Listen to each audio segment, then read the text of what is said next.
Ibu mertuaku yang seorang CEO sombong, membentakku di depan seluruh karyawannya. Dia berkata, "Wanita bodoh tak berguna.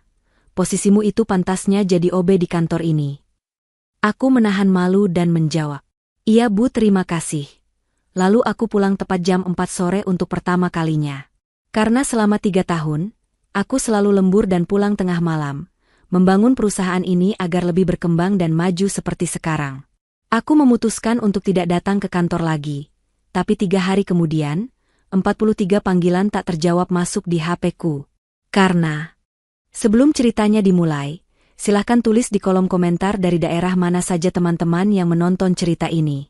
Jangan lupa like dan subscribe agar channel ini bisa semakin berkembang dan bisa mempersembahkan cerita yang lebih menarik lagi. Suara Tiffany yang tenang dan jelas menggema di ruang rapat utama.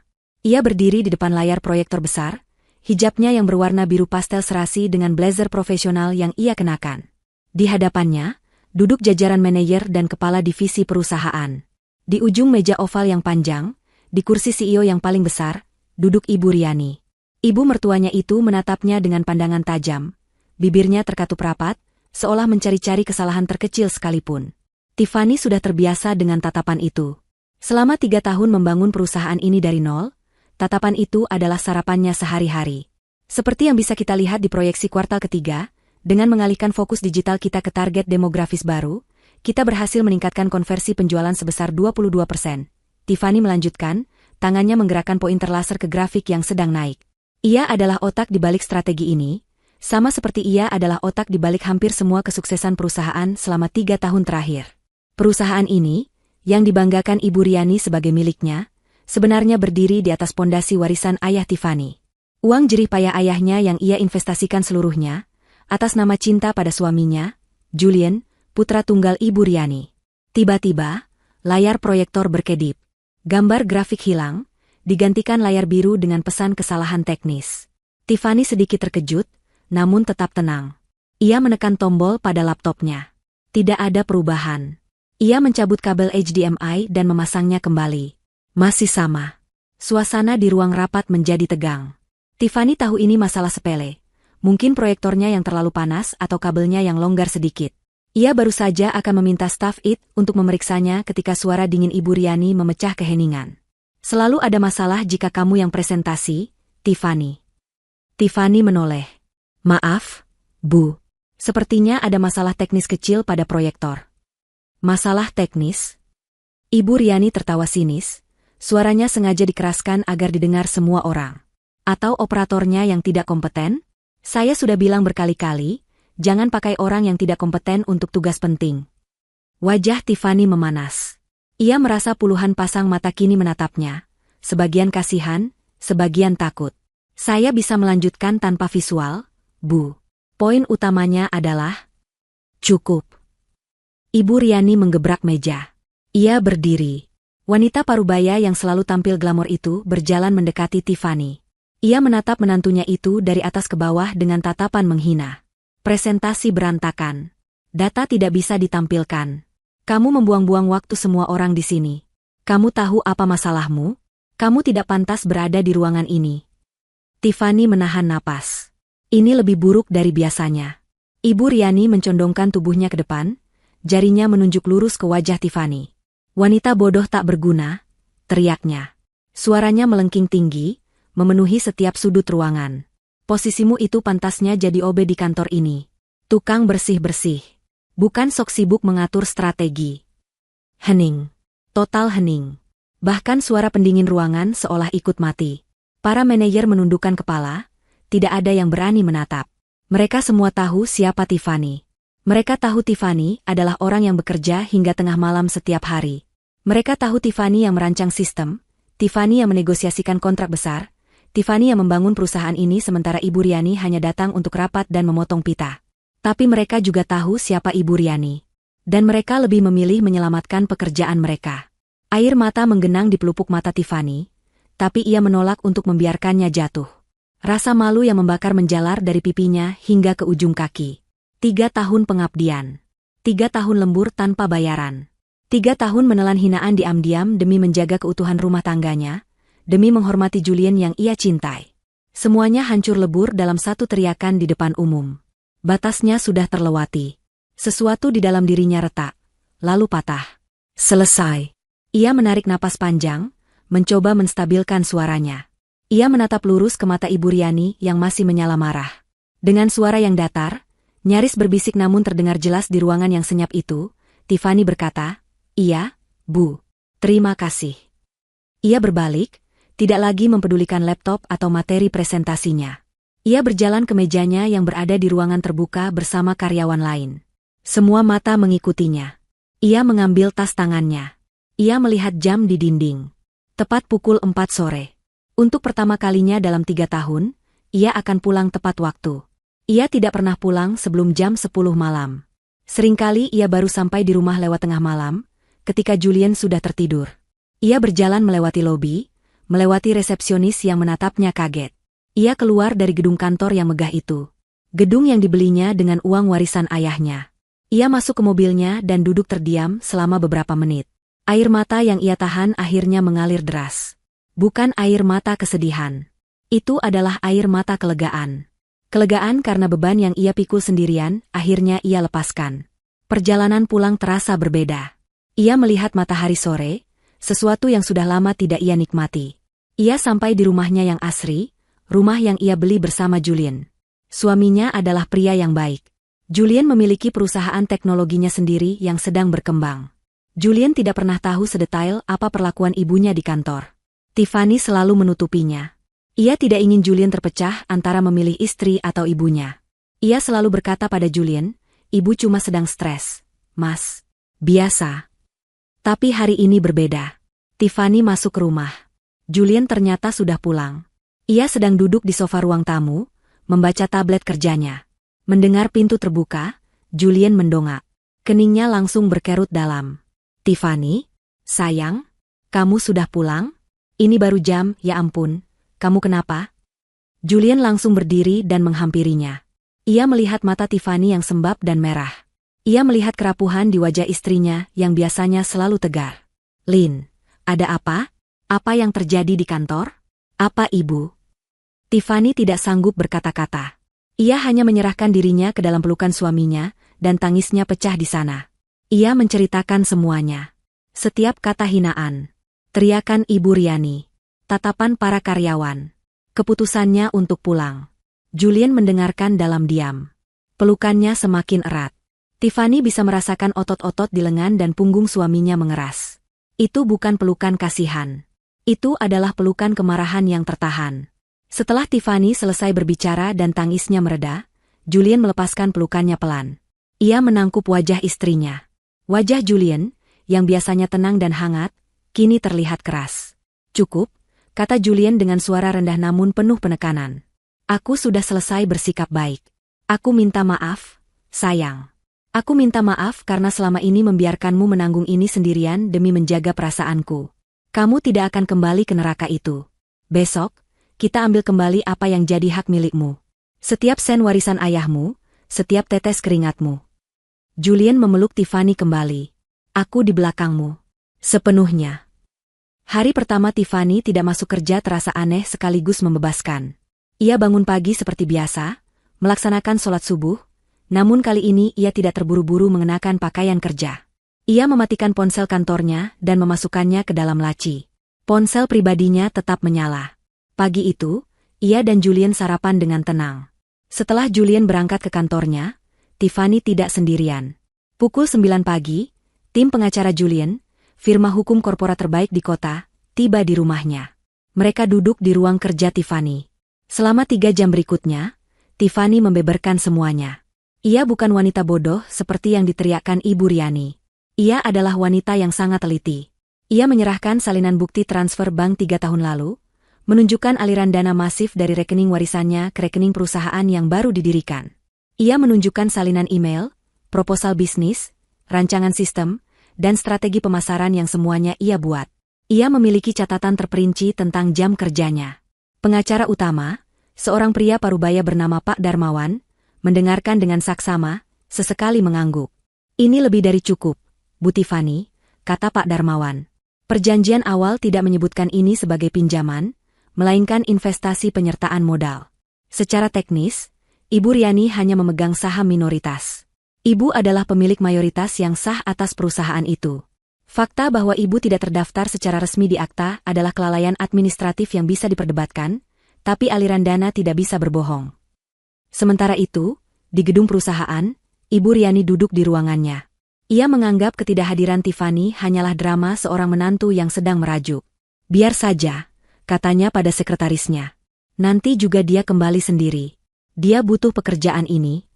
Ibu Riani sama sekali tidak sadar bahwa Tiffany tidak butuh pekerjaan itu. Perusahaan itulah yang membutuhkan Tiffany. Kenyataan mulai menggigit pada hari kedua. Pagi itu, seluruh sistem manajemen hubungan pelanggan atau CRM lumpuh. Sistem itu dirancang khusus oleh Tiffany untuk mengelola data ribuan klien. Tepat di hari pertama setiap bulan, sistem itu akan meminta autentikasi keamanan 2 langkah yang kuncinya hanya dikirimkan ke email pribadi Tiffany sebagai administrator utama. Tanpa autentikasi itu, tim penjualan tidak bisa mengakses data, tidak bisa melacak prospek, tidak bisa mengirimkan penawaran. Kepala Divisi Penjualan, Pak Rahmat, mengetuk pintu ruangan Ibu Riani dengan panik. Maaf, Bu. Sistem CRM kita mati total. Kami tidak bisa bekerja. Ibu Riani mengerutkan kening. Mati bagaimana? Panggil IT. Sudah, Bu. Tim IT bilang mereka tidak bisa membobolnya. Sistemnya meminta kunci autentikasi yang hanya dimiliki Bu Tiffany. Kami sudah mencoba menelepon beliau, tapi ponsel kantornya tidak aktif. Bersamaan dengan itu, telepon di meja Ibu Riani berdering. Itu adalah Pak Mario, klien terbesar mereka, penyumbang hampir 30% pendapatan perusahaan. Ibu Riani mengangkatnya dengan senyum palsu. Halo, Pak Mario, apa kabar? Suara di seberang sana jauh dari ramah. Riani, di mana laporan progres vital yang dijanjikan Tiffany hari ini? Saya membutuhkannya untuk rapat dewan saya siang ini. Kenapa dia tidak bisa dihubungi? Wajah Ibu Riani memucat. Laporan itu. Laporan analisis pasar super rumit yang hanya Tiffany yang bisa menyusunnya. Tenang, Pak Mario. Ada sedikit kendala teknis. Tiffany sedang kurang sehat. Biar saya yang urus. Saya tidak mau kamu yang urus, Riani. Saya mau Tiffany. Kualitas kerjamu dan Tiffany itu berbeda. Saya beri waktu sampai jam makan siang. Jika laporan itu tidak ada di meja saya, anggap kontrak kita selesai. Telepon ditutup. Ibu Riani mulai panik. Ia menyambar teleponnya dan mencoba menghubungi Tiffany. Tidak aktif. Ia mencoba menghubungi Julian, suaminya. Tidak diangkat. Julian sedang rapat dengan tim pengacaranya. Hari ketiga adalah bencana total. Sistem CRM masih mati. Pak Mario resmi mengirimkan email pemutusan kontrak. Puncaknya, tim administrasi menyadari bahwa file tender raksasa untuk proyek pemerintah, yang bernilai triliunan rupiah dan sudah dikerjakan Tiffany selama sebulan terakhir, tidak bisa diakses. File itu dienkripsi dengan kata sandi yang kuat. Batas akhir pengiriman tender adalah jam 5 sore hari itu. Jika gagal, perusahaan akan di-blacklist. Kantor lumpuh. Karyawan berbisik-bisik. Kepanikan menjalar seperti api. Para manajer yang kemarin hanya menunduk saat Tiffany dihina, kini bergantian masuk ke ruangan Ibu Riani, menuntut solusi. Tapi Ibu Riani tidak punya solusi. Solusinya sedang duduk tenang di rumahnya. Ibu Riani, dengan tangan gemetar karena marah dan takut, mencoba menghubungi Tiffany lagi. Puluhan kali. Gagal. Akhirnya, ia menelepon putranya, Julian, dengan amarah yang meledak-ledak. Kali ini, Julian mengangkatnya. Julian, di mana istrimu itu? Suruh dia kembali ke kantor sekarang juga. Teriak Ibu Riani ke telepon. Terdengar jeda sejenak. Lalu suara Julian terdengar, dingin dan datar. Selamat sore, Ibu. Jangan bersopan santun denganku. Perusahaan hancur. Istrimu menyabotase perusahaan. Dia mengunci sistem, dia membawa kabur data klien. Suruh dia kembali atau Ibu akan menuntutnya. Menuntut? Suara Julian terdengar sedikit geli, namun tetap dingin. Menuntut Tiffany atas tuduhan apa? Menyabotase propertinya sendiri? Sepertinya Ibu lupa. Perusahaan itu berdiri pakai uang Tiffany, bukan uang Ibu. Ibu Riani terdiam. Tiffany tidak akan kembali bekerja untuk Ibu, lanjut Julian. Jika Ibu ingin membicarakan soal tender yang akan gagal, atau klien yang kabur, atau sistem yang terkunci, Ibu tidak perlu menghubungi Tiffany. Lalu aku harus bicara dengan siapa? Dengan pengacara kami, Pak Darmawan. Saya akan kirimkan nomor kontaknya sekarang. Selamat sore, Bu. Julian menutup telepon. Ibu Riani menatap ponsel di tangannya dengan tidak percaya. Putranya sendiri berbalik melawannya. Tepat jam 5 sore hari ketiga, Tiffany, yang baru saja selesai berdiskusi dengan Pak Darmawan, menyalakan ponsel pribadinya. Layar ponsel itu menyala. Notifikasi membanjir masuk. Panggilan tak terjawab. Pesan suara. Pesan teks. Ia menghitungnya. 43 panggilan tak terjawab. Panggilan itu datang dari Ibu Riani, manajer HRD, manajer keuangan, Pak Rahmat dari divisi penjualan, dan bahkan beberapa klien yang panik. Julian, yang duduk di sebelahnya, melihat layar itu dan tersenyum tipis. Mereka panik. Tiffany mengangguk. Ia merasakan sedikit kepuasan. Tapi ini bukan tentang balas dendam. Ini tentang keadilan. Bagus, kata Tiffany pelan. Sekarang, kita mulai. Keesokan paginya, suasana di kantor terasa seperti pemakaman. Tender besar bernilai triliunan itu resmi hangus. Pengumuman pemutusan kontrak sepihak dari Pak Mario telah tersebar ke seluruh divisi. Karyawan yang tersisa bekerja tanpa gairah, hanya saling berbisik, menunggu kapan kapal ini akan benar-benar tenggelam. Ibu Riani tidak tidur semalaman. Wajahnya pucat di balik riasan tebal yang ia paksakan. Ia datang pagi-pagi, mencoba menghubungi beberapa teknisi eksternal untuk membobol sistem yang dikunci Tiffany, namun semuanya angkat tangan. Sistem itu dibangun khusus, bukan sistem umum yang bisa dengan mudah dijebol. Amarah Ibu Riani pada Tiffany kini bercampur dengan ketakutan yang dingin. Namun, amarah terbesarnya kini tertuju pada Julian. Putranya sendiri. Darah dagingnya, yang tega berpihak pada istrinya dan mengancam ibunya sendiri. Ia masih menganggap ini semua adalah ulah Tiffany yang telah meracuni pikiran Julian. Ia masih merasa dirinya lah yang menjadi korban. Ia duduk di kursi CEO-nya, merencanakan cara untuk membalas, mungkin dengan menyewa pengacaranya sendiri, ketika sekretarisnya masuk dengan gugup. Ibu, ada kurir dari firma hukum Darmawan dan rekan. Dia bilang harus menyerahkan dokumen ini secara pribadi kepada ibu. Jantung Ibu Riani berdebar kencang. Firma hukum Darmawan adalah firma korporat termahal dan paling ditakuti di kota ini. Julian tidak main-main. Suruh dia masuk. Seorang pria berjas rapi, bukan kurir biasa, masuk ke ruangannya. Ia membawa map kulit tebal. Dengan sopan namun tegas, ia meletakkan map itu di meja Ibu Riani dan menyodorkan lembar tanda terima. Silakan tanda tangan di sini, Ibu Riani. Ibu Riani menandatanganinya dengan tangan gemetar. Pria itu mengangguk, berbalik, dan pergi. Meninggalkannya sendirian dengan dokumen yang terasa membara di atas meja.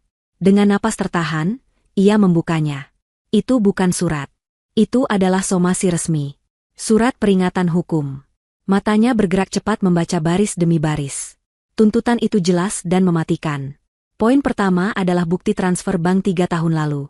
Terlampir salinan rekening koran yang menunjukkan dengan gamblang aliran dana sebesar 50 miliar rupiah dari rekening pribadi Tiffany, yang diidentifikasi sebagai dana warisan, ke rekening perusahaan yang baru dibuka. Di bawahnya, tercantum investasi Ibu Riani yang hanya sebesar 5 miliar rupiah. Poin kedua adalah tuntutan hukum. Tiffany, sebagai investor utama, menuntut diadakannya rapat umum pemegang saham luar biasa atau RUPSLB. Agendanya, penyesuaian akta perusahaan untuk mencerminkan kepemilikan saham yang sesungguhnya. Berdasarkan perhitungan modal awal, Tiffany menuntut pengakuan atas 90% saham perusahaan. Ibu Riani, dengan modal 5 miliarnya, hanya berhak atas 10%. Ini berarti Tiffany tidak hanya meminta kembali haknya.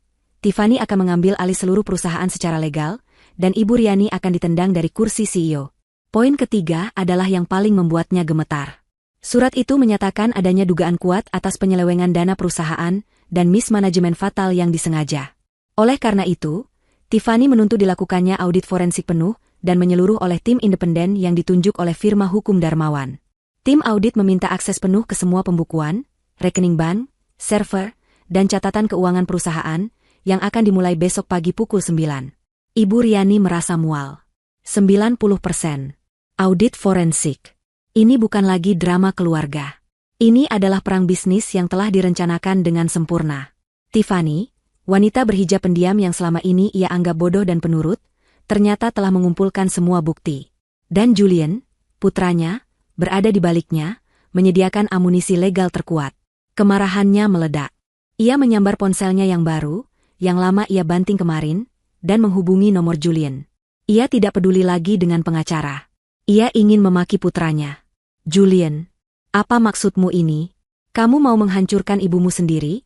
Teriaknya begitu telepon tersambung. Kamu dan istrimu itu mau merampok perusahaan yang sudah ibu bangun. Terdengar helaan napas di seberang. Suara Julian tetap dingin, tanpa emosi. Selamat pagi, Ibu. Saya lihat Ibu sudah menerima suratnya. Itu bukan perampokan. Itu namanya mengambil hak. Perusahaan itu dibangun Tiffany. Ibu hanya menumpang nama di atasnya. Beraninya kamu bicara seperti itu. Ibu yang membesarkanmu. Ibu yang memberimu hidup. Dan ini balasanmu? Membela perempuan tidak tahu diri itu? Saya membela istri saya. Saya membela kebenaran, jawab Julian, suaranya menajam. Ibu yang tidak tahu diri. Ibu menghina istri saya di depan umum, padahal ibu hidup mewah dari hasil keringatnya. Ibu pikir kami tidak tahu? Ibu pikir Tiffany bodoh? Dia memang bodoh. Dia terlalu baik. Tapi sekarang sudah tidak lagi. Waktu ibu bermain-main sudah habis. Tim audit akan tiba besok pagi jam 9. Saya harap ibu bersikap kooperatif. Pastikan semua staf keuangan ibu hadir dan semua dokumen siap. Aku tidak akan mengizinkannya. Aku akan panggil pengacara. Aku akan panggil keamanan. Ini perusahaanku. Silakan saja, balas Julian tenang. Jika ibu menghalangi tim audit yang bekerja atas nama investor mayoritas, pengacara kami akan langsung mendaftarkan gugatan pidana atas ibu sore harinya. Tuduhannya, penggelapan dan penipuan. Ibu bisa memilih, kehilangan jabatan, atau kehilangan jabatan sekaligus masuk penjara. Pikirkan baik-baik, Bu. Klik. Telepon ditutup. Ibu Riani menatap ponselnya dengan nanar. Penjara. Julian mengancamnya dengan penjara. Ia memutar kursinya menghadap jendela kaca besar di ruangannya, memandangi kota di bawah. Tiba-tiba, kemewahan ruangannya terasa mencekik. Lukisan mahal di dinding, meja kayu jati impor, vas kristal, semua itu ia beli menggunakan uang apa? Audit forensik. Kepanikan yang sesungguhnya mulai menjalari tulang punggungnya. Ada hal-hal yang ia lakukan yang ia kira tidak akan pernah diketahui siapapun. Ada transaksi, ada pinjaman, ada pengeluaran pribadi yang ia sembunyikan dengan rapi di dalam laporan keuangan. Ia selalu menyuruh bagian keuangan untuk mengatur angkanya. Ia yakin Tiffany tidak akan pernah mengerti laporan serumit itu. Tapi tim audit independen, mereka akan menemukannya dalam hitungan jam. Ia gemetar. Ia tidak boleh membiarkan mereka masuk. Ia tidak boleh membiarkan rahasianya terbongkar. Ia segera menekan tombol intercom, menghubungkannya dengan kepala Departemen Keuangan. Pak Budi, datang ke ruangan saya sekarang. Bawa semua buku besar tahun ini dan tahun lalu. Kita harus membersihkan beberapa hal. Cepat. Tapi dia tahu. Jauh di lubuk hatinya, dia tahu. Sudah terlambat. Pukul 9 pagi tepat keesokan harinya, lobi perusahaan yang lengang kedatangan tamu. Pak Darmawan, pengacara Tiffany, masuk memimpin rombongan. Di belakangnya bukan hanya satu atau dua orang, melainkan tim yang terdiri dari 5 auditor profesional berwajah serius, masing-masing membawa koper kerja mereka. Ibu Riani sudah menunggu di lobi, berusaha memasang wajah berani, didampingi oleh Pak Budi, kepala keuangannya yang tampak pucat dan berkeringat dingin.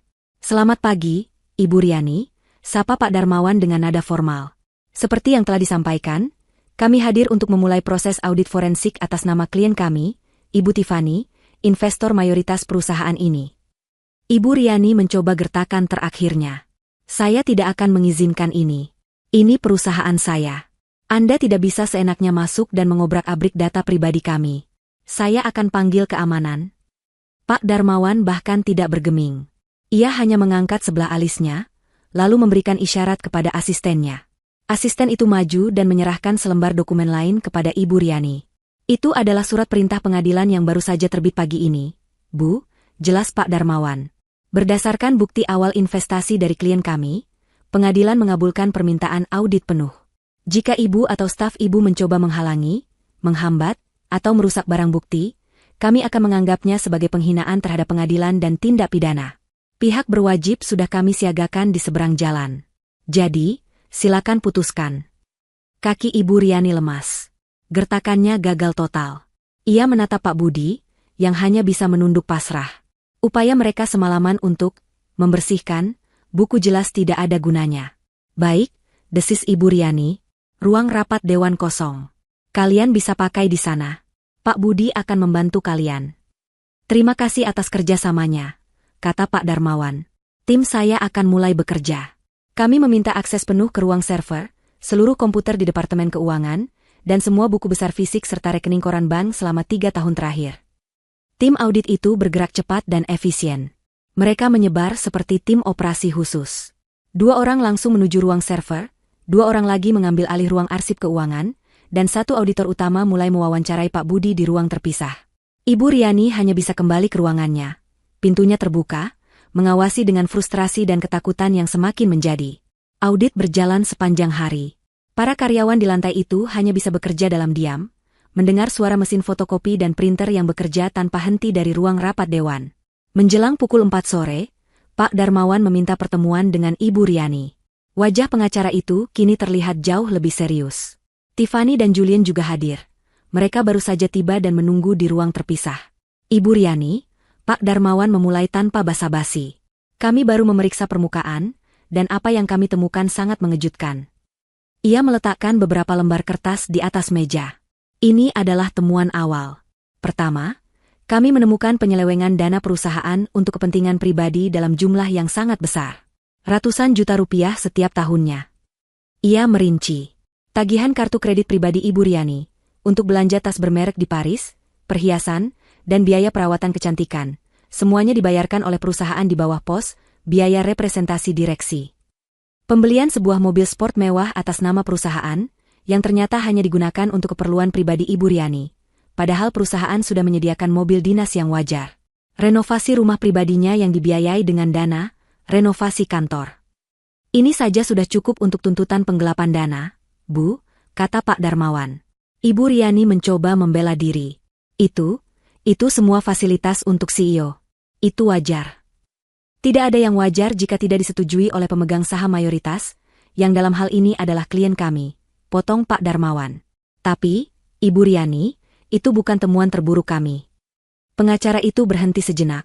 Tatapannya mengunci Ibu Riani. Temuan terburuknya adalah ini.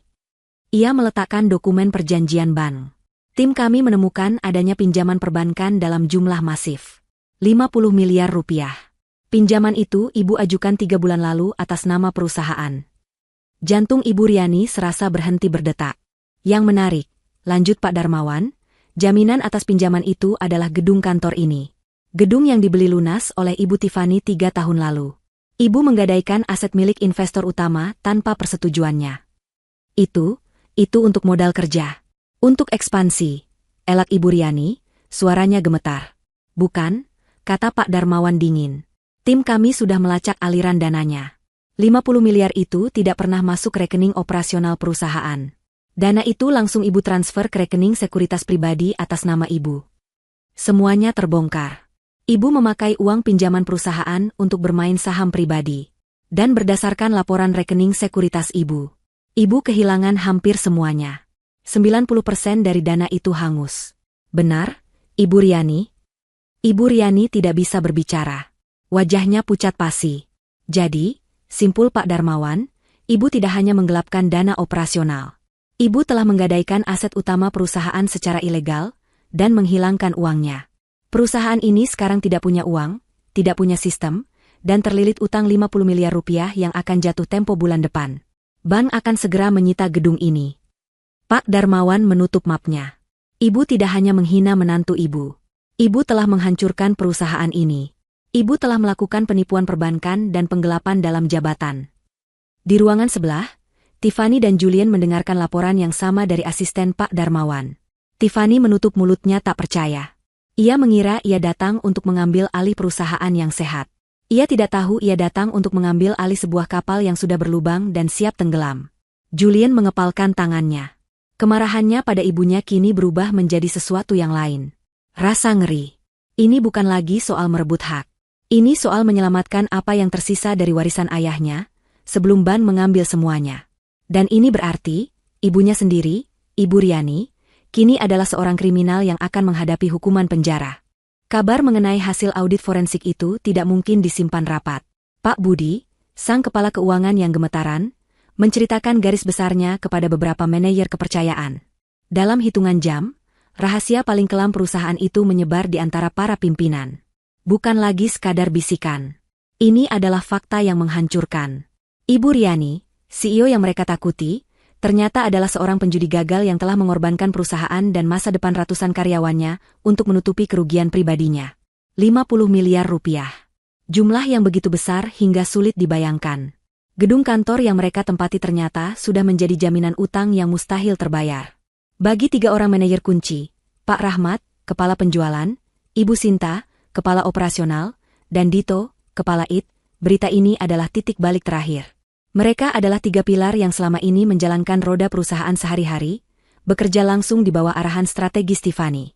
Mereka menghormati Tiffany bukan hanya sebagai atasan, tapi sebagai arsitek yang membangun segalanya. Mereka telah menyaksikan dengan mata kepala sendiri bagaimana Tiffany dihina sebagai OB di ruang rapat. Hati mereka muak saat itu, tapi mereka diam karena takut. Kini, rasa takut itu hilang. Berganti dengan amarah dan rasa jijik pada Ibu Riani. Mereka sadar, Ibu Riani bukan hanya sombong dan kejam. Dia tidak kompeten, ceroboh, dan seorang kriminal. Dia telah menipu mereka semua. Dia menghina sang arsitek, sementara dia sendiri yang sibuk membakar fondasi bangunannya. Malam itu, setelah jam kantor yang terasa surreal, ketiganya bertemu di sebuah kafe kecil yang sepi, jauh dari pusat kota. Wajah mereka tegang. Pak Rahmat yang pertama membuka suara. Kita semua sudah dengar beritanya. Ini bukan lagi soal gaji telat. Ini soal perusahaan yang akan meledak. Bank akan menyita gedung ini bulan depan. Kita semua akan berakhir di jalanan. Ibu Sinta mengadu kopinya yang sudah dingin. Yang lebih buruk, kita bekerja untuk seorang penipu. Saya malu pernah menundukkan kepala saat Bu Tiffany dihina olehnya. Padahal Bu Tiffany yang memberi kita pekerjaan, yang membangun sistem tempat kita bekerja. Dito, yang paling muda di antara mereka, mengangguk tegas. Sistem IT yang Bu Tiffany bangun itu canggih. Tapi sekarang datanya percuma, tidak ada yang bisa mengakses. Tapi bukan itu intinya. Intinya, saya tidak sudi bekerja 1 hari lagi untuk Ibu Riani. Saya lebih baik mengundurkan diri sekarang juga. Kita semua akan mengundurkan diri, kata Pak Rahmat. Tapi bagaimana? Kita punya keluarga, kita punya cicilan. Mencari kerja baru tidak mudah. Ada jeda sejenak. Lalu Ibu Sinta menatap kedua rekannya. Kita punya satu pilihan. Satu-satunya orang yang bisa membalikkan keadaan. Satu-satunya orang yang sebenarnya kita percayai selama ini. Pak Rahmat mengerti. Bu Tiffany. Pak Rahmat mengambil ponselnya. Dengan tangan sedikit gemetar, ia mencari kontak pribadi Tiffany. Ia meneleponnya. Jantungnya berdebar. Dering pertama. Dering kedua. Diangkat. Halo, Pak Rahmat. Suara Tiffany terdengar tenang. Selamat malam, Bu Tiffany. Maaf mengganggu malam-malam. Saya bersama Bu Sinta dan Dito. Pak Rahmat menjelaskan situasi mereka. Dia tidak menuduh. Dia hanya menyampaikan fakta yang mereka dengar, dan keputusan bulat mereka. Kami bertiga sudah sepakat. Bu, kami akan mengundurkan diri besok pagi. Kami tidak bisa lagi bekerja untuk Ibu Riani. Kami hanya ingin Ibu tahu, kami ada di pihak Ibu. Selalu. Terdengar keheningan sejenak di seberang. Lalu Tiffany menjawab, Pak Rahmat, terima kasih atas kepercayaan Bapak. Jangan mengundurkan diri dulu. Bisa kita bertemu sekarang? Saya akan ajak suami saya. Saya kirimkan lokasinya. 1 jam kemudian, di ruang privat kafe itu, Tiffany dan Julien duduk berhadapan dengan 3 manajer inti tersebut. Tiffany, dengan hijabnya yang sederhana, memancarkan aura wibawa yang tidak pernah mereka lihat sebelumnya. Di sampingnya, Julien, sang CEO perusahaan teknologi, menatap mereka dengan tajam namun ramah. Kelima orang itu berbicara. Rahmat, Sinta, dan Dito Fu menumpahkan semua frustrasi mereka, kekaguman mereka pada Tiffany, dan kebingungan mereka akan masa depan. Setelah mereka selesai, Julien yang angkat bicara. Bapak dan Ibu sekalian, ia memulai. Pertama, saya ucapkan terima kasih atas loyalitas Anda pada istri saya. Kedua, saya harus jujur. Perusahaan Ibu Riani tidak bisa diselamatkan. Utang 50 miliar dan penyitaan aset bank sudah di depan mata. Kami tidak akan mencoba mengambil alih perusahaan bangkrut itu. Kami akan membiarkannya tenggelam bersama kaptennya. Rahmat, Sinta, dan Dito saling berpandangan. Wajah mereka pucat. Jadi, ini benar-benar akhir? Tapi, lanjut Julian, kami tidak akan membiarkan talenta terbaik di perusahaan itu ikut tenggelam. Julian tersenyum tipis. Perusahaan saya, PT Cipta Digital, sedang berkembang pesat. Kami sebenarnya berencana membuka divisi baru yang fokus pada konsultansi bisnis strategis dan manajemen sistem. Kami hanya kekurangan pemimpin yang tepat. Ia menoleh ke istrinya. Sekarang, kami sudah punya pemimpinnya. Divisi baru ini akan dipimpin langsung oleh Tiffany. Tiffany menatap ketiga manajernya. Divisi ini tidak akan bisa berjalan tanpa tim yang solid. Tanpa orang-orang yang sudah terbukti integritas dan kemampuannya. Saya tidak butuh karyawan. Saya butuh mitra kerja. Mata ketiga manajer itu berbinar. Julian menyambung. Pak Rahmat, kami ingin Anda memimpin pemasaran dan pengembangan bisnis. Ibu Sinta, Anda akan menjadi kepala operasional. Dan Dito, Anda akan menjadi kepala pengembangan teknologi dan sistem. Anda tidak akan bekerja untuk Ibu Riani. Anda akan bekerja bersama Tiffany, membangun sesuatu yang baru, yang bersih, dan yang jauh lebih besar. Kami siapkan kontrak kerja malam ini juga. Rasa lega yang luar biasa membanjiri ketiga orang itu. Ini bukan hanya tawaran pekerjaan. Ini adalah sekoci penyelamat. Ini adalah sebuah kehormatan. Kami ikut, Pak. Kami ikut, Bu Tiffany, kata Pak Rahmat, nyaris serentak dengan yang lain. Keesokan paginya, Ibu Riani sedang duduk di ruangannya, mencoba menghubungi pengacara kriminal yang mahal.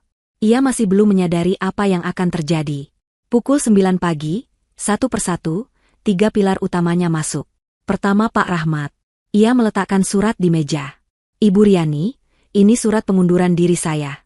Efektif segera. Belum sempat Ibu Riani bereaksi, Ibu Sinta masuk. Ini surat pengunduran diri saya, Bu. Terima kasih. Lalu Dito. Saya juga mengundurkan diri, Bu. Ibu Riani menatap ketiga surat itu, lalu menatap tiga wajah yang berdiri tegak di depannya. Wajah-wajah itu tidak lagi menunjukkan rasa takut. Hanya ketegasan. Kalian semua, suaranya bergetar. Kalian mengkhianatiku? Kalian pergi di saat perusahaan sedang sulit?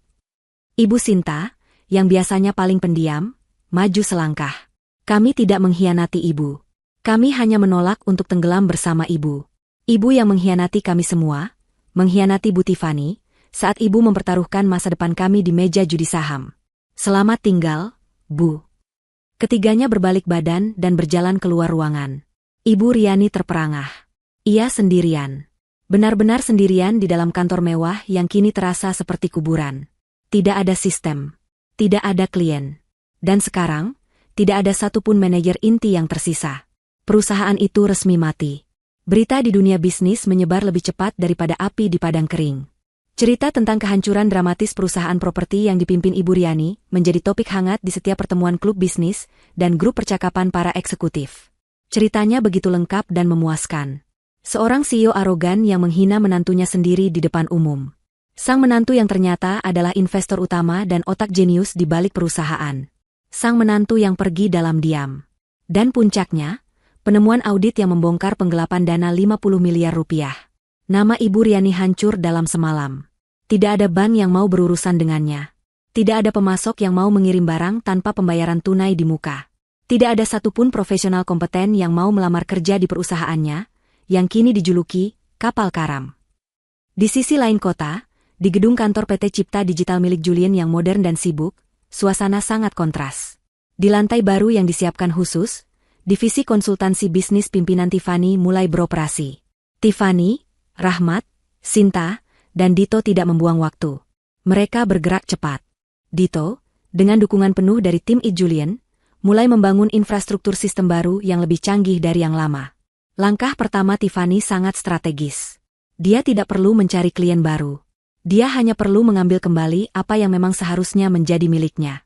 Orang pertama yang dia hubungi adalah Pak Mario, klien besar yang kontraknya diputus sepihak oleh Ibu Riani. Pak Mario sendiri sudah mendengar semua rumor itu.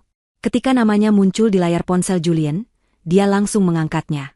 Julian, saya baru saja mau menelepon Anda. Seru Pak Mario. Saya dengar kabar hebat. Katakan pada saya, rumor itu benar? Tiffany sekarang ada di tim Anda? Julian tersenyum. Ia mengaktifkan pengeras suara. Tiffany duduk di seberangnya. Selamat siang, Pak Mario. Bukan hanya di tim saya. Dia direktur yang memimpin divisi barunya. Silakan bicara langsung dengannya. Bu Tiffany. Suara Pak Mario terdengar antusias. Astaga, saya turut prihatin atas apa yang Anda alami. Tapi sejujurnya, saya lega Anda keluar dari sana. Wanita itu, sudahlah. Tiffany tertawa kecil, tawa pertama yang tulus dalam waktu yang lama. Selamat siang, Pak Mario. Saya baik-baik saja, terima kasih. Saya menelepon untuk menawarkan sesuatu. Saya tahu kontrak Bapak terhenti.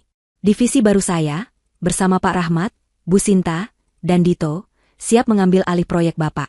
Mulai besok. Dengan sistem yang lebih baik dan tim yang Bapak sudah kenal kualitasnya.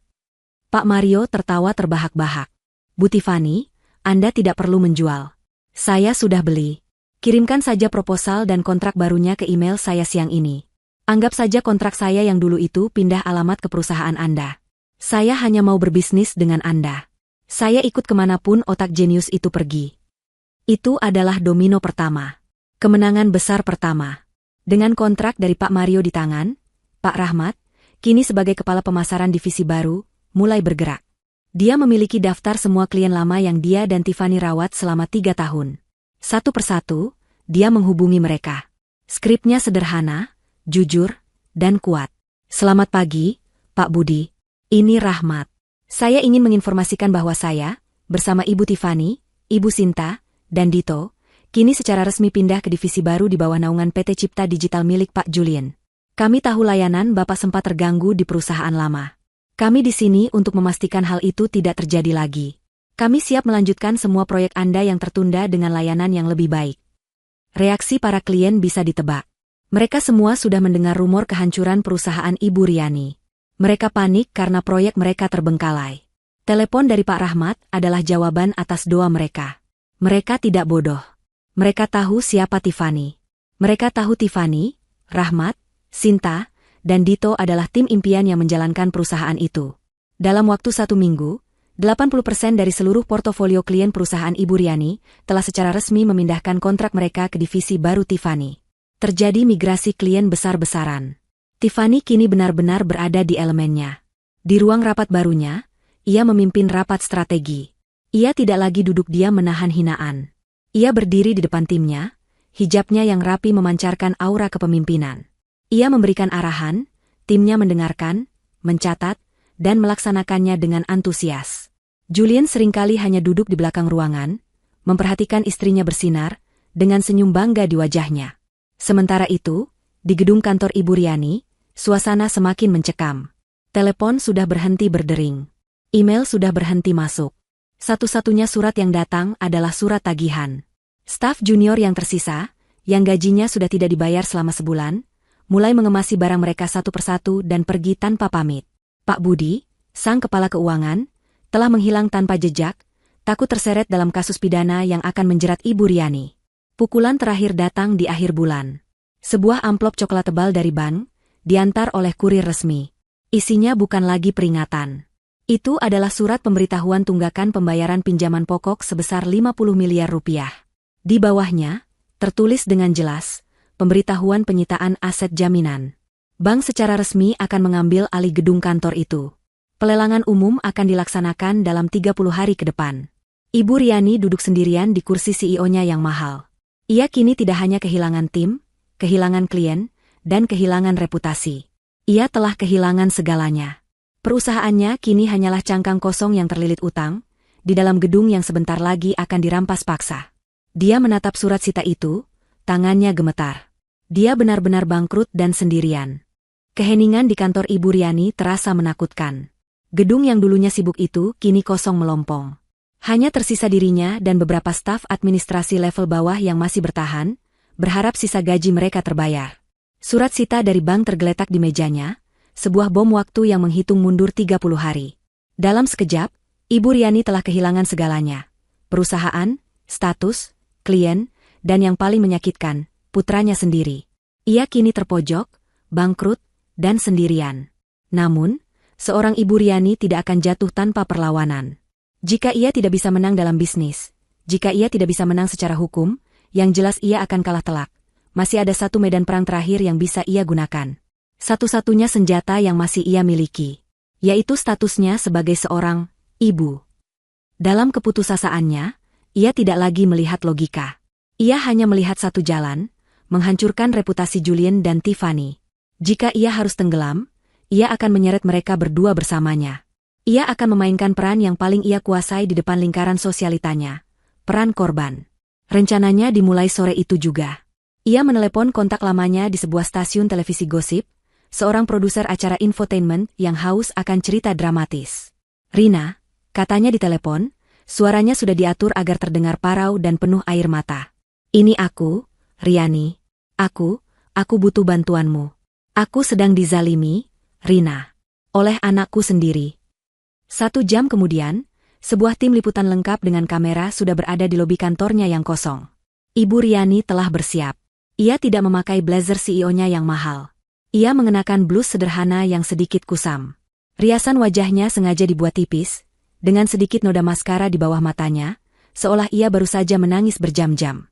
Wawancara itu dilakukan di ruang kerjanya, dengan latar belakang kursi-kursi kosong yang ditinggalkan para karyawannya. Itu adalah set panggung yang sempurna. "Ibu Riani, kami semua kaget mendengar apa yang terjadi." Sang reporter memulai dengan nada simpatik palsu. "Bisa ibu ceritakan, apa yang sebenarnya menimpa ibu?" Ibu Riani menarik napas, lalu air matanya langsung mengalir. Saya tidak tahu harus mulai dari mana," isaknya. "Saya membangun perusahaan ini dengan darah dan air mata. Sendirian. Sejak suami saya meninggal, saya bekerja siang malam demi putra saya satu-satunya, Julian." Kamera menyorot dekat ke wajahnya yang menderita. "Lalu putra saya menikah dengan Tiffany," lanjutnya, menyebut nama menantunya seolah itu adalah sebuah kutukan. "Awalnya semua baik-baik saja. Saya terima dia. Saya beri dia pekerjaan di sini. Saya bimbing dia. Saya anggap dia seperti putri saya sendiri. Tapi," lanjutnya, suaranya bergetar hebat, "entah apa yang dia lakukan pada putra saya. Pelan-pelan, Julian berubah. Dia menjauh dari saya. Lalu, mereka berkonspirasi di belakang saya. Tiffany, yang saya percaya, ternyata diam-diam menghasut Julian untuk merebut perusahaan saya." Reporter itu terbelalak, pura-pura kaget. "Merebut, Bu? Maksud ibu?" "Ya, mereka memfitnah saya. Mereka bilang saya menggelapkan uang, padahal itu semua bohong. Mereka membajak semua karyawan saya. Mereka mengambil semua klien saya." Ibu Riani menangis histeris. "Dan sekarang lihat. Mereka mengusir saya dari perusahaan saya sendiri. Saya diusir, Rina. Anak kandung saya sendiri, Julian, mengusir ibunya." Cerita itu meledak di media. Besok paginya, wajah Ibu Riani yang menangis ada di setiap program gosip pagi. Judul-judul bombastis bermunculan di portal berita online. Kisah pilu seorang ibu CEO, diusir anak kandung dan menantu dari perusahaannya sendiri. Julian, pengusaha sukses, tega rampas harta ibu kandung demi istri. Narasi, anak durhaka, jauh lebih menjual daripada berita bisnis yang rumit. Masyarakat langsung bersimpati. Telepon Julian dan Tiffany tak henti-hentinya berdering. Bukan dari klien, tapi dari rekan-rekan bisnis, kerabat jauh, dan bahkan teman-teman lama. Serangan itu berdampak langsung pada perusahaan Julian. Beberapa klien konservatif di PT Cipta Digital mulai mempertanyakan etika Julian.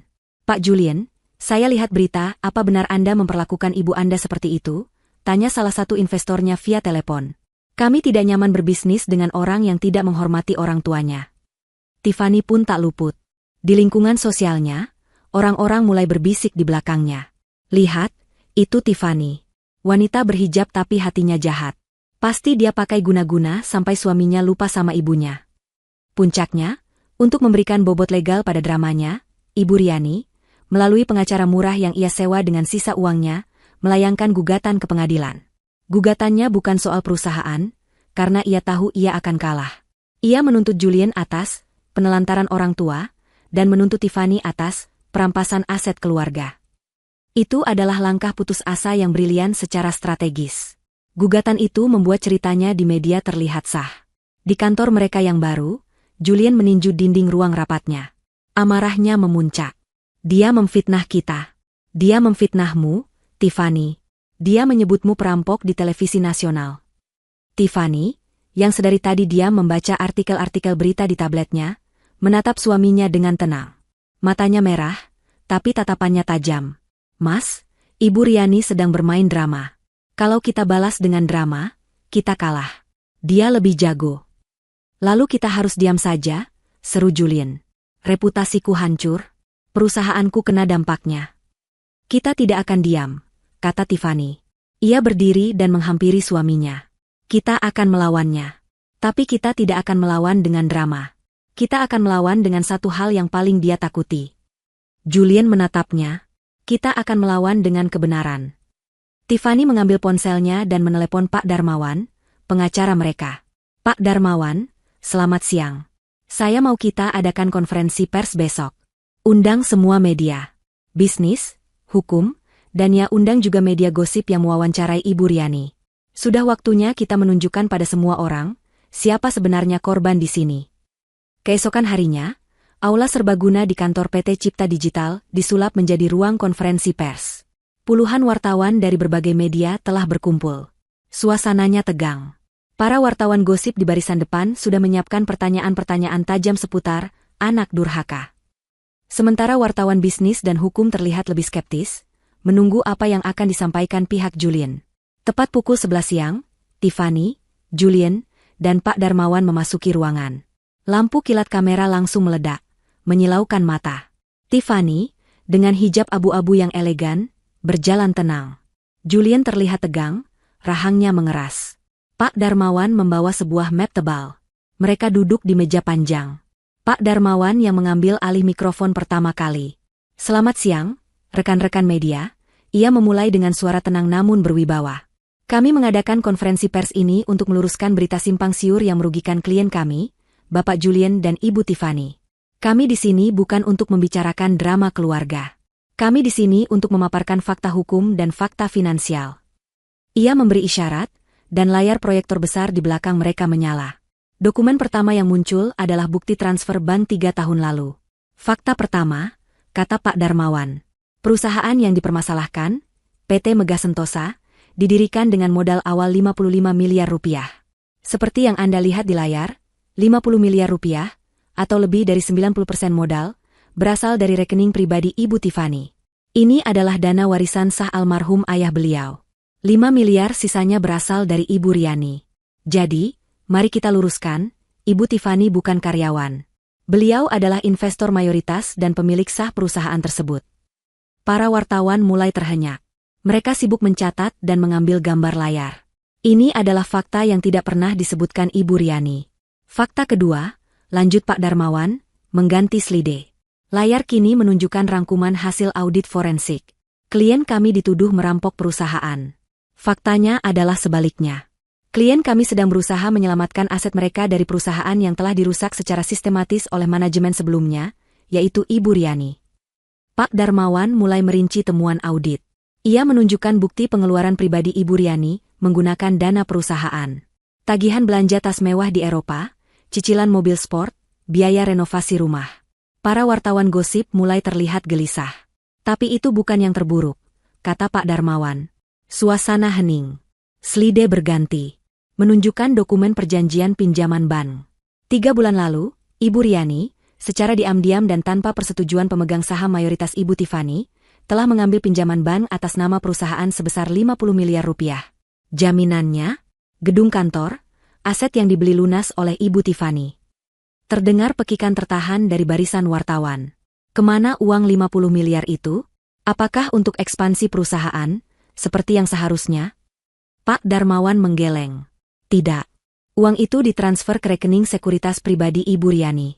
Dan seperti yang bisa Anda lihat dari laporan ini, dana itu hangus. Hilang 90% di pasar saham. Ibu Riani mempertaruhkan aset perusahaan untuk menutupi kerugian judi sahamnya. Ruangan itu meledak dalam bisikan. Fakta ini terlalu mengejutkan. Jadi, simpul Pak Darmawan, perusahaan itu bangkrut bukan karena klien saya pergi. Perusahaan itu bangkrut karena utang 50 miliar yang diciptakan Ibu Riani, yang kini tidak bisa ia bayar. Bank telah mengeluarkan surat sita resmi. Pak Darmawan mundur. Giliran Julien maju ke mikrofon. Wajahnya menahan emosi. "Saya tahu apa yang kalian pikirkan," kata Julien, suaranya berat. Saya dituduh sebagai anak durhaka. Saya cinta ibu saya. Tidak ada anak di dunia ini yang ingin berada di posisi saya. Ia berhenti sejenak, menelan ludah. Tapi ibu saya, Ibu Riani, datang kepada kami. Dia tidak meminta maaf. Dia meminta saya dan istri saya untuk menutupi utang 50 miliarnya. Dia ingin kami membayar kesalahannya agar dia bisa terus hidup mewah. Ketika kami menolak untuk terlibat dalam tindak kriminal itu, dia pergi ke media dan memfitnah kami. Dia memfitnah istri saya, orang yang uangnya dia gunakan selama 3 tahun terakhir. Julian menatap lurus ke kamera. Saya dihadapkan pada pilihan. Membela ibu saya yang jelas-jelas bersalah dan menipu, atau membela istri saya yang telah bekerja keras dan dizalimi. Saya memilih kebenaran. Saya memilih istri saya. Terakhir, Tiffany maju. Ia hanya berbicara singkat, namun suaranya jelas. Saya bekerja 3 tahun di perusahaan itu. Saya hanya meminta hak saya atas investasi saya. Saya dihina di depan umum, disebut wanita bodoh, dan OB. Tapi saya diam. Tapi ketika ibu mertua saya memfitnah suami saya di depan seluruh negeri, saya tidak bisa diam lagi. Ia menatap para wartawan. Semua bukti sudah ada di depan Anda. Silakan dinilai sendiri, siapa korban sebenarnya, dan siapa pelaku kejahatan yang sebenarnya.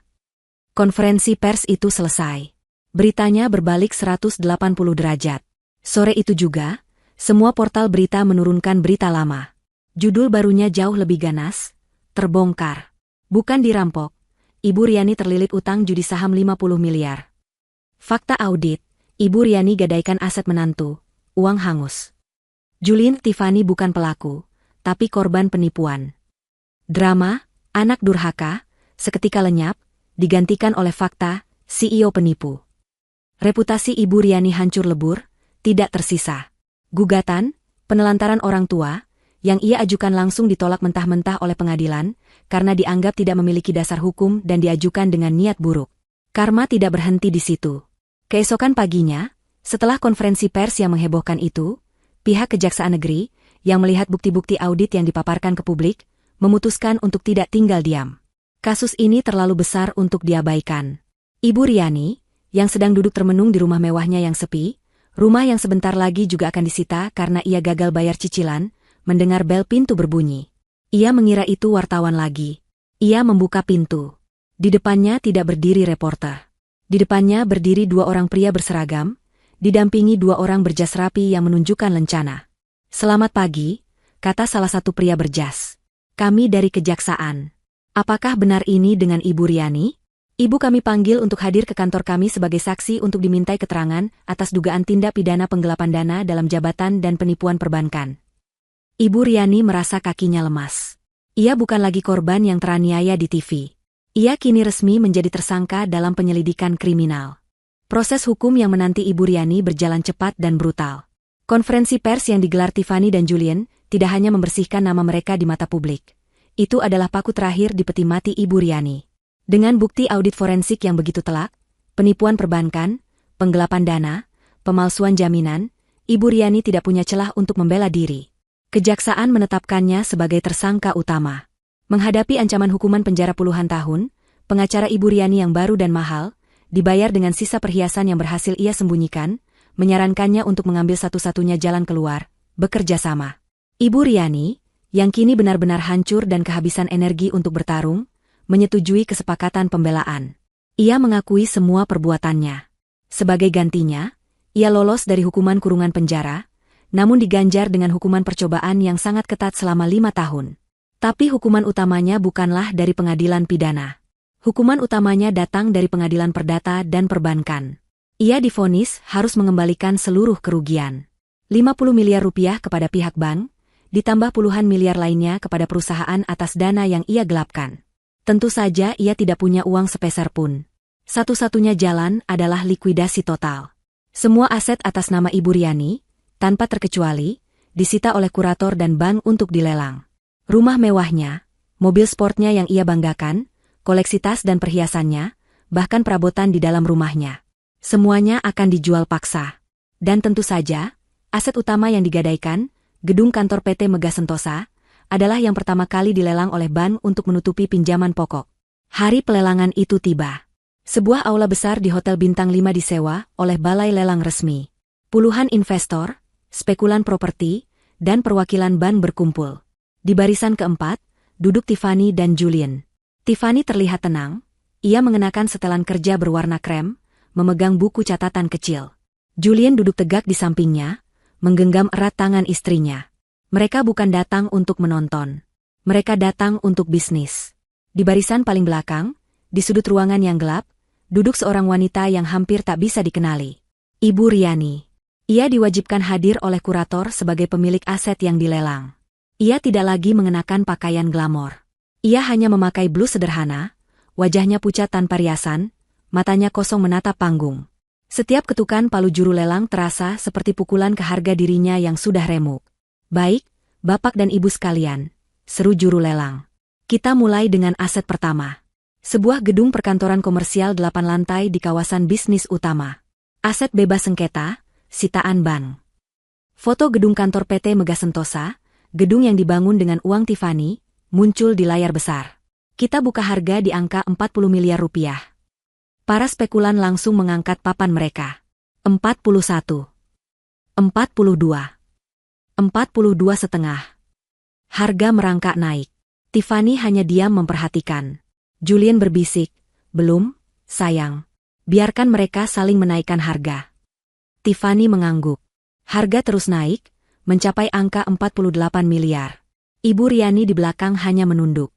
Ia berharap harga itu bisa menembus 50 miliar, agar setidaknya utang pokoknya di bank lunas. 48 miliar rupiah. Ada lagi? 48, 1 kali, 2 kali. 51 miliar. Suara Tiffany tenang namun tegas, memotong ucapan juru lelang. Seluruh ruangan menoleh ke arahnya. Tiffany mengangkat papannya dengan mantap. Para spekulan terdiam. 51 miliar adalah harga pasar yang wajar.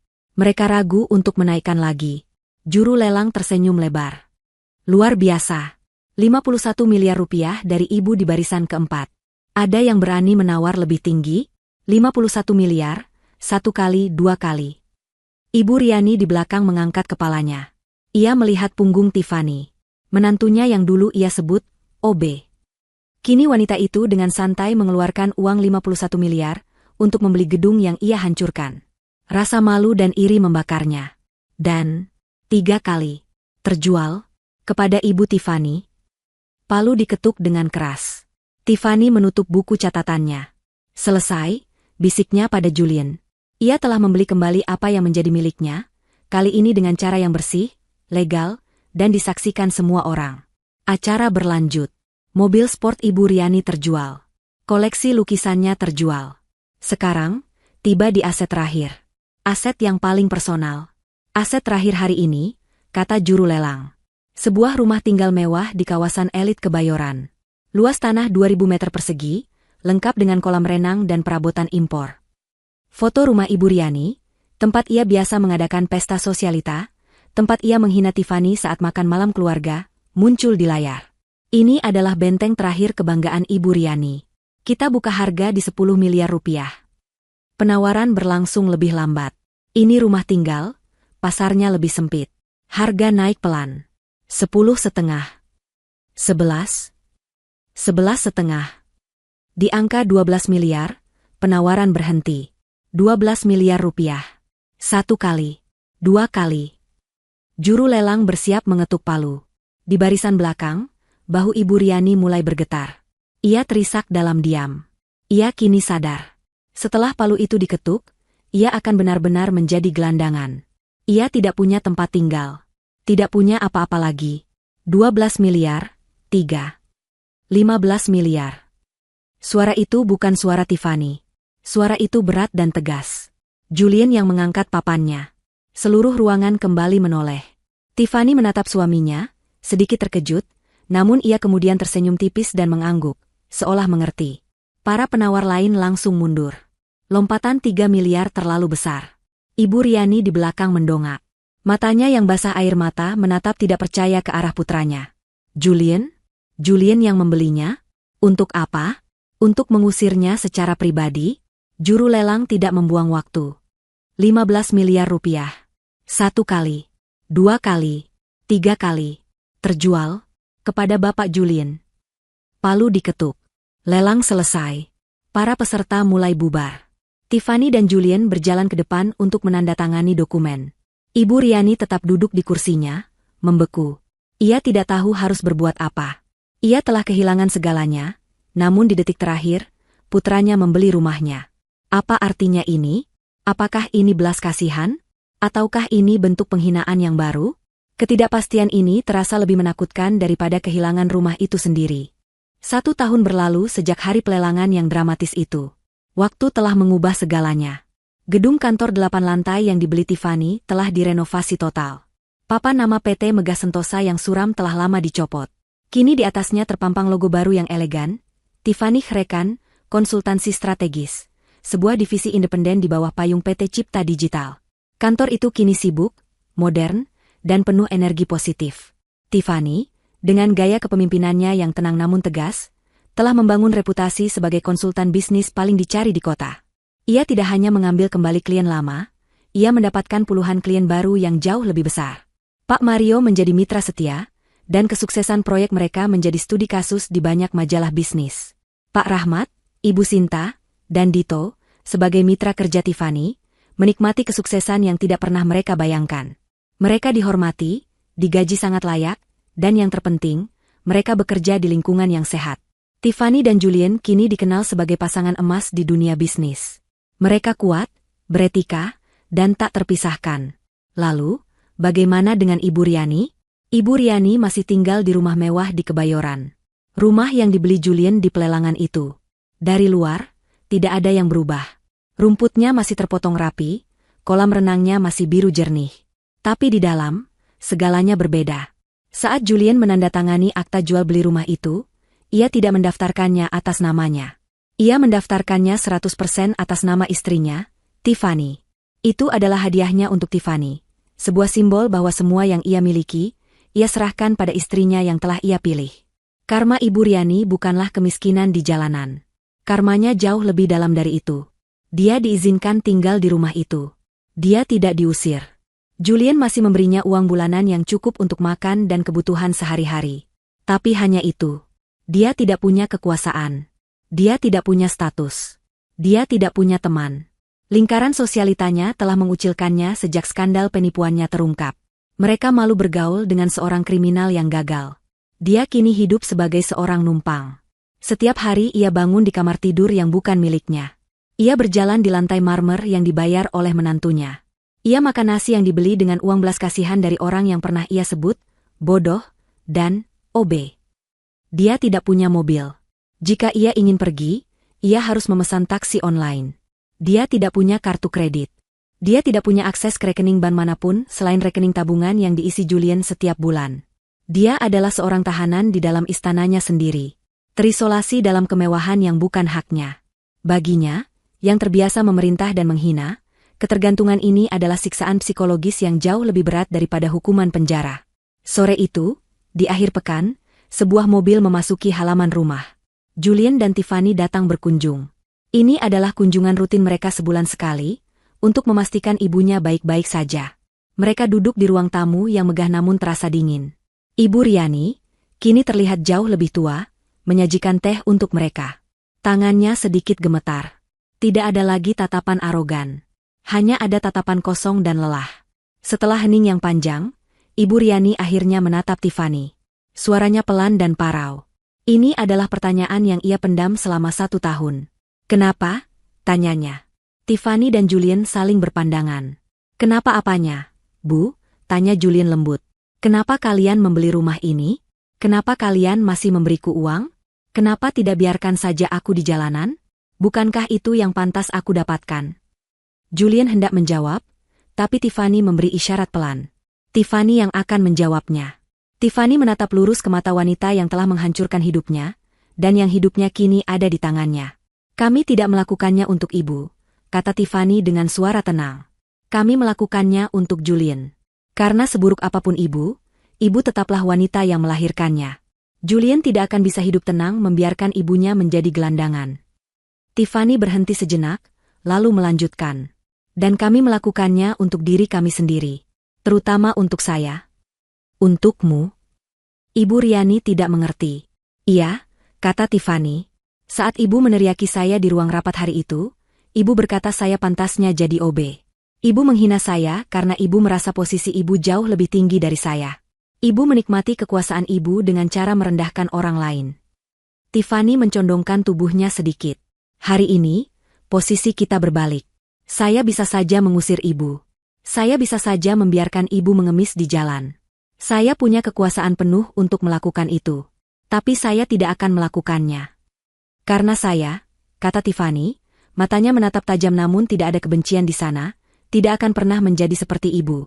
Saya tidak akan pernah menggunakan kekuasaan saya untuk menghina atau menendang orang yang posisinya sudah jatuh. Itu bedanya saya dengan ibu. Ibu Riani tertegun. Kata-kata itu menamparnya lebih keras daripada teriakan apapun. Tiffany berdiri, merapikan hijabnya. Kami permisi dulu, Bu. Jaga diri ibu baik-baik. Julien berdiri, mencium pipi ibunya sekilas, lalu mengikuti istrinya keluar pintu. Ibu Riani tetap duduk membeku di sofa mewahnya. Ia sendirian lagi. Ia akhirnya mengerti karmanya. Dia tidak kehilangan hartanya. Dia kehilangan harga dirinya. Dia diampuni, tapi dia tidak akan pernah dimaafkan. Dia harus menghabiskan sisa hidupnya dalam kemewahan yang disediakan oleh Tiffany, sebagai pengingat abadi bahwa menantu yang ia sebut OB tak berguna, itu ternyata memiliki martabat dan belas kasihan yang jauh lebih tinggi daripada yang pernah ia miliki.